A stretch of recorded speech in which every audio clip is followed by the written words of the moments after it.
Woo! What's up, everybody? Welcome to a new episode, First Time Recycling. Got myself, Hero. Alvin. Got Alvin over there. Superstars. He almost called me Alan. I heard that. Alvin? I Alvin. heard that. My My mind just pulled it from his head and he's getting ready to say Alan. I think he's hearing things. Dang, I know. Anyways, we are back with our giant NRS3 project restore. Yeah. And, where he has the list right there. Yep, I'm holding it, and today we're supposed to be doing a e-bike motor. We were trying to plan it in order, but of course, via the company that we're trying to get it from, they are sold out of the 68 to 73 millimeter crank size. Yeah, so we'll put that image here.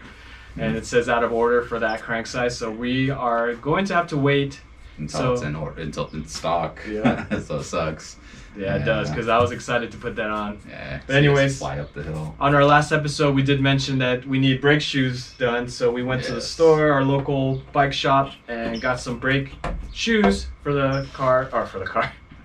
Got some brake shoes for the bike. Dang, I already broke it. Now I can't even use it. It's broken. Dang, he's breaking my shoe. These are a little different than the road bike, so we just wanted to show you that they actually have some spacers in here that I've never really done. I've done these because this is new to me, because my other one, you saw the road bike, and that was even a little different, but I felt like it was pretty straightforward. Yeah. But on these guys, they have washers and all that fun little stuff. Spacers, so you can hear it.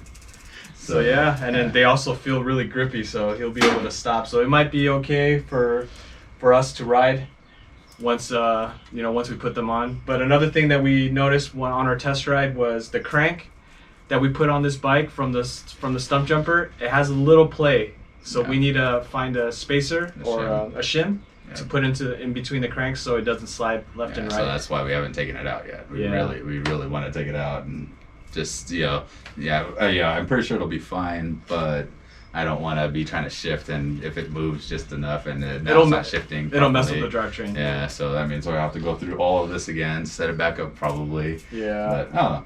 But yeah, anyway, here also has his. We just want to dial it in before we really before we go crazy. Go crazy on it, yeah. So yeah, another thing about dialing right, we have the shock pump here. We're gonna air the shocks up to about somebody that weighs around 180 to 200 pounds, because it will be equipped with the e-bike motor, which will add weight to the bike, including the rider. Yeah. All right, let's get to it. All right, guys. So we're gonna be taking off the brakes. So we're gonna unclimp it here, so you can kind of see. So you don't block that. Yep. So just slides right out. You can kind of see that opening that's right there. Just pull it right out.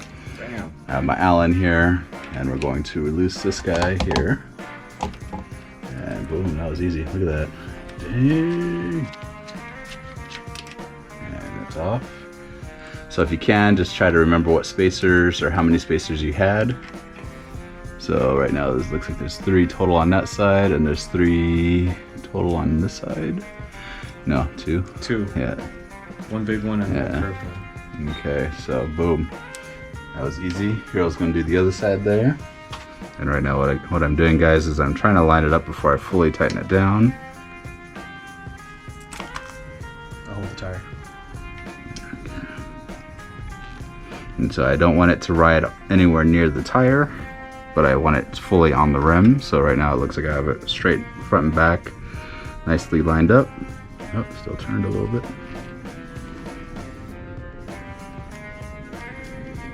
Okay. That looks good. It looks like it's gonna ride on there just fine. Okay, that did that. How did you hold it up? I just pushed it against the rim. I thought I did that. And once you slide it in, push it against the rim. Oh, okay. I didn't push it to it. Yeah. Okay. Got it in there. And then now I messed up everything else. Yep, Hero's messing up so everything. So washer was on the outside? So you had a small washer, thick washer, and then a really small washer. So the small washer was on the outside along with the nut, and then this goes inside here. Okay. Yeah, and I think if there's a rounded... Around this side, eh? No, that way. And I'm assuming that the rounded side goes out because it rides on... And then it rides on this. Yep. Okay. Got it. I got it. So I think they do it on purpose. Yeah. And then the nut. Yep. Got it.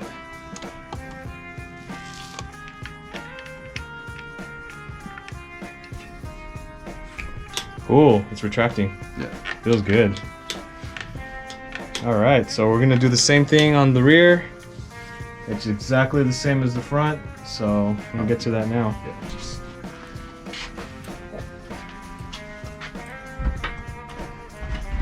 Oh, 2.4. Check that out, guys. We just made a little stand there, Yeah, so just to hold the bike so we don't have to actually physically hold the bike. Yeah, so it's strong enough for now, but we'll probably design something better. Yeah, this is something that we just did quickly. It works. All right. I am getting eaten alive by mosquitoes. So a new one, all right.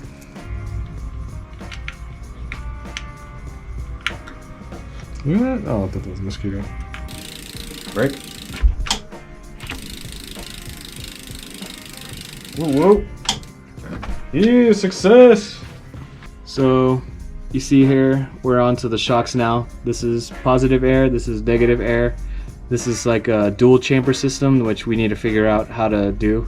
I think we air it up from here and air it up on the negative side, and we had to compress it a few times to equalize in the center.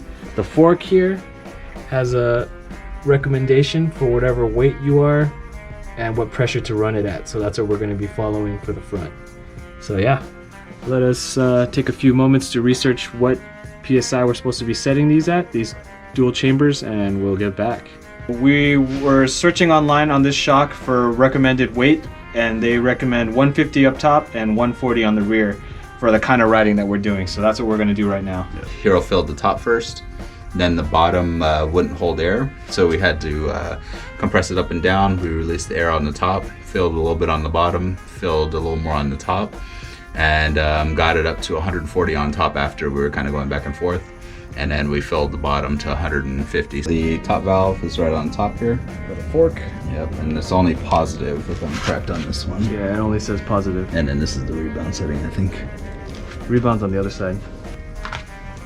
All right, so the recommendation for what we're doing, 200 pounds? No, 200 pound rider? Yep.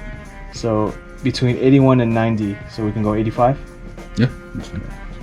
Actually, that's about maybe 80, 85. Yeah, I'm gonna leave it there.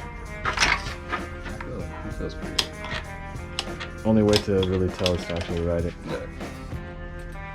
Woo! We are back, we are done. And yeah. Are we done? We're not done with the project. This does not say we're done. Yeah, we're not done with the project, but we are done for today's task, which was to change the brake shoes, which feel real good. We test rode it on. Amazing, not just real good. Yeah, but we can amazing. lock the brakes and it actually feels good. A true test would be to actually go downhill and see if they fade, which is the reason why I wanted to change the disc anyways, but you know, because it needed it, so we just wanted to change it. That was the cheapest route. Yeah. The crank we still need to address, but hopefully by the time we figure out what spacer we need, hopefully the e-bike motor is available. Yep. And we won't even have to deal with that. Yeah, I don't want to deal with that. Yeah, I know. But it's getting there, and the bike's really, I mean, it's rideable, but without crank sliding left and right, I feel like the drivetrain line won't be straight. We will deal with gear shifting issues, so just, you know, trying to avoid that. Alvin has his other bike to ride right now, so we will dial it in, and today I'd say today was a success. Yeah, it was all a success. Yeah, unfortunately, success, nothing that we can cross off the list right now. Yeah, but at least the brakes helped. Yeah. Setting up the shocks. Oh yeah, that's amazing. True. Anyways, hope We'll you guys figure it enjoyed. Out. Yep, smash that like. Yep, and see we'll you next time. time. All right, peace. Peace.